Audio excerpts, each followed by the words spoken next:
Mi nombre es Bartomeu Meliá, nacido en Mallorca en 1932 y jesuita desde 1949 y enviado al Paraguay, pero con mi consentimiento, no, en el año 54. Por suerte y gracia de Dios, ya desde el principio mi primera actividad fue aprender la lengua guaraní. Incluso ya a los 3 años, con unos compañeros, hicimos una pequeña gramática guaraní, que todavía funciona para aprender guaraní. Después, mi actividad fue en la universidad, pero también ya empecé mi trabajo de acompañamiento, no propiamente de antropólogo, sino de acompañamiento con los pueblos indígenas guaraníes, que son sobre todo 3 grandes pueblos o etnias, que son los Buiá, los Abá guaraní y los Paintauiterá. Bueno, y surgió en aquel tiempo pues sí, la tragedia, hay que decirlo. La tragedia y la agonía del pueblo Aché Guayaqui. Y en aquel tiempo estaba como secretario del departamento indígena de la Conferencia Episcopal Paraguaya, con un obispo que realmente asumió también la causa. Y estos Aché Guayaqui en aquella época, ya desde hacía años, eran perseguidos, asesinados, sus niños eran raptados, menos mal que no eran matados, eran raptados y después prácticamente los convertían en criados, esclavitos casi. Bueno, y la denuncia esta, que tuvo una difusión internacional, incluso en Norteamérica, entonces me costó la expulsión del Paraguay. Nuestro dictador me dijeron que dijo: ese de los indios no los quiero ver más por aquí. Es la lengua oficial del Paraguay, junto con el castellano. Bueno, es el guaraní paraguayo, porque junto a ese guaraní paraguayo están formas, variantes, no voy a decir dialectos, porque siempre dialecto da la impresión de ser una lengua inferior, variedades de ese guaraní, que es el guaraní de estos pueblos que he citado, los Buiá, los Abá guaraní y los Paintauiterá. Y los Aché, que hablan un guaraní muy diferente, que al parecer son palabras guaraní, pero con una estructura de una lengua perdida, que se puede remontar casi a los 10.000 años. Por lo tanto, antes del latín incluso. Curiosamente, cuando la lengua se transmite de forma oral, es incluso más conservadora. Cambia menos que una lengua que se escribe. Parece una paradoja, pero precisamente la lengua escrita facilita los cambios. Un poco la tenemos, la prueba es que nosotros no hablamos siquiera el guaraní de Cervantes, de hace 4 siglos. El pueblo guaraní actualmente está, lástima que no he traído ahora un folleto que tenemos sobre esto, está en Bolivia, donde son los más numerosos, entre 40 y 50.000, y que ellos se llaman Aba, en vez de Abá, Aba, o incluso ellos prefieren llamarse guaraní occidentales. Bueno, entre ellos hay sus subdivisiones, pero lo vamos a dejar de momento. Y en el Paraguay están actualmente estas 3 etnias, más los Aché. Los Cayobá son los mismos que los Paintauiterá del Paraguay, divididos por esa frontera que no es de ellos, en una especie de muro de Berlín que les han levantado y que hace que poco a poco los está diferenciando, porque, bueno, ya llevan siglo y medio de separación con una política brasileña o paraguaya muy diferenciada. Después están los aba-guaraní, que también están en el Brasil, y Lombuiá, que están en Paraguay, Argentina y Brasil. Bueno, con todos ellos, por providencia especial, he podido estar junto a ellos. Nunca en plan de mero estudio, es claro que he tomado mis notas, he hecho mis trabajos, pero siempre más bien en plan de convivir con ellos, de cantar y rezar durante las noches en sus ritos, que antiguamente diríamos en sus ritos paganos, pero que son de una espiritualidad extraordinaria. Son rituales que duran generalmente toda la noche.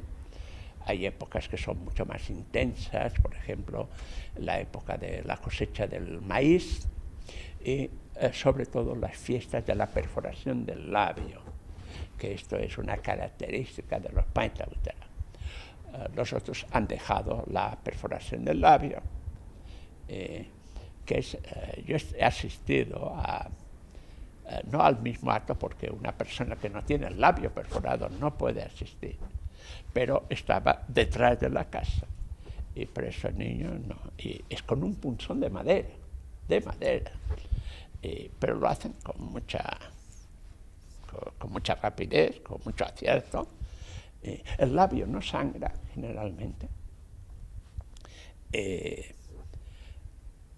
Bueno, esta es una de las grandes fiestas extraordinarias, ¿no? Los guaraníes tienen la gran virtud de haber sido agricultores, no nómades. Un concepto equivocado que continuamente, no, son nómades, entonces se les puede expulsar porque hoy están aquí o no están allá. No, han sido agricultores ya desde los tiempos prehistóricos. Bueno, y los guaraníes han ocupado siempre las mejores tierras de este Brasil, Paraguay y Argentina. Tierras subtropicales, donde ni el calor es demasiado fuerte y el frío tampoco. Tierras buenas. Bueno, y esto ha sido su desgracia, porque actualmente, entonces, ya no se les requiere como mano de obra, que fue durante la colonia más bien, sino hoy se quiere expulsar, es decir, se les expulsa de sus tierras. De tal manera que los guaraní propiamente han perdido sus tierras y su territorio. Incluso cuando tienen a veces áreas de 2.000, 3.000 hectáreas, los que más, pero a veces apenas de 900 hectáreas, todo un grupo. Entonces, ellos se encuentran ahora rodeados de una ecología agresiva e incompatible con su modo de vida, que es el cultivo de la soja transgénica, que necesita muchos agrotóxicos para defender de las plagas, pero estos agrotóxicos al mismo tiempo son tóxicos para la gente. De tal manera que ríos y fuentes en las cuales yo siempre he bebido, me he bañado, pues ahora no, ni ellos mismos pueden usar esos ríos y esas fuentes. Incluso a veces en lugares que parecen recónditos todavía, porque ya esto generalmente pasa por campos de soja, que después a veces son campos de maíz, porque estas tierras son tan buenas que dan 2 cosechas al año, de soja y de maíz. La soja suele ser hasta abril, dependiendo de las regiones, y después inmediatamente se planta el maíz, y ahora ya se recoge maíz. Bueno, y esto ha sido el drama de los guaraní. Ellos se mantienen sobre todo gracias a su lengua.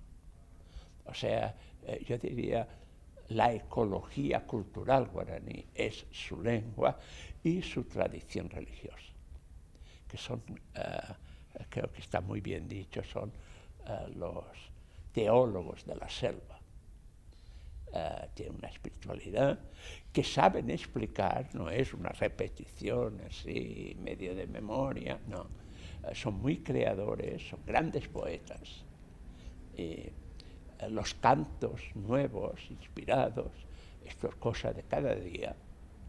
¿Qué es lo que les diferencia del mundo occidental? Les diferencia precisamente la lengua en su variedad propia, les diferencia también toda esa vida religiosa y les diferencia algo que todavía mantienen, aunque ya un poco encubierto, que es el sistema económico de reciprocidad, en lo cual no hay propiamente compra y venta de cosas.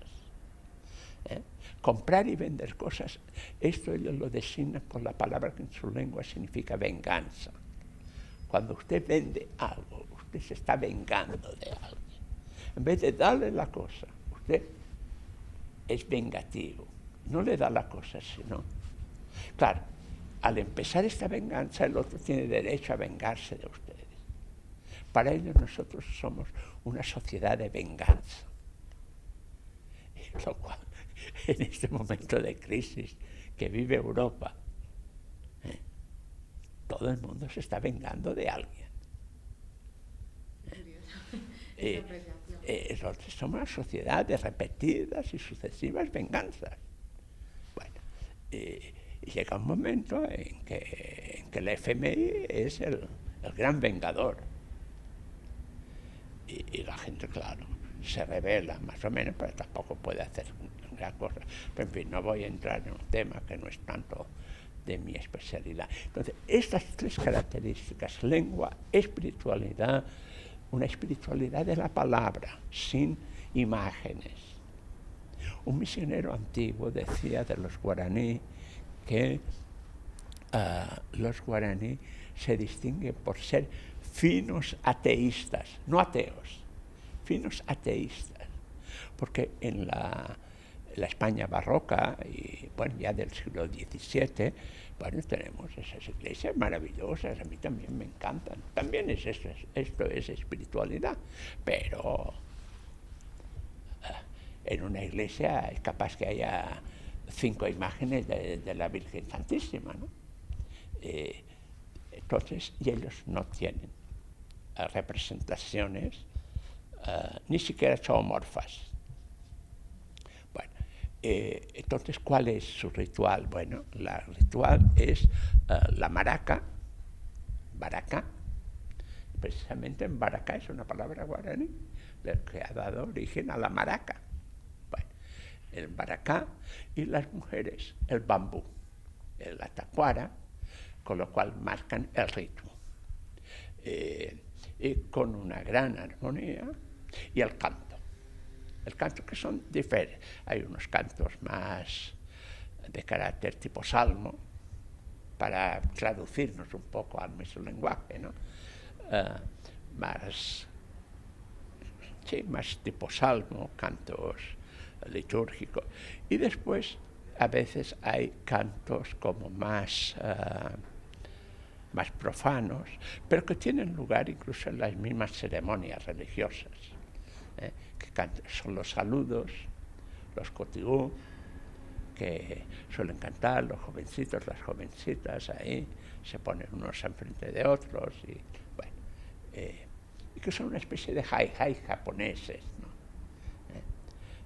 Muy breves, y repiten, y los wahoo, que son una especie de tipo más de lamento. Yo estoy ahora en España, invitado para recibir este premio de Bartolomé de las Casas, que uno no sabe a qué viene, pero en fin, bueno, vamos a aceptar. Y me uno realmente a este festival de Viva América, que realmente España actualmente es casi uno de los países que menos está colonizando América, porque lo que llamamos la colonialidad está muy viva todavía en toda América. O sea, seguimos siendo colonizados. ¿Cómo está siendo colonizada Europa también? Y África, no digamos. Pero entonces ese Viva América, para que pueda encontrar su identidad, que la tiene, y haga lo posible para evitar esa colonialidad, que es también un ataque a la identidad de estos pueblos.